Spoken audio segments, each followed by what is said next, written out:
കേരളത്തിലെ 14 ജില്ലകളുടെ പേര് വെച്ചിട്ടുള്ള പാട്ടാണ് പാടാൻ പോണത്. കാസർഗോഡ്, കണ്ണൂർ, വയനാട്, കോഴിക്കോട്, മലപ്പുറം, പാലക്കാട്, തൃശ്ശൂരും പിന്നെ എറണാകുളം, ഇടുക്കി, കോട്ടയം, മലപ്പുഴ, പത്തനംതിട്ട, കൊല്ലം, തിരുവനന്തപുരം,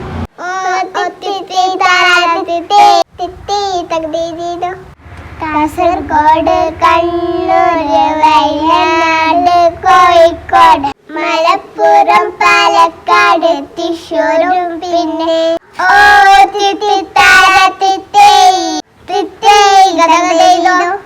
എറണാകുളം, ഇടുക്കി, കോട്ടയം, ആലപ്പുഴ,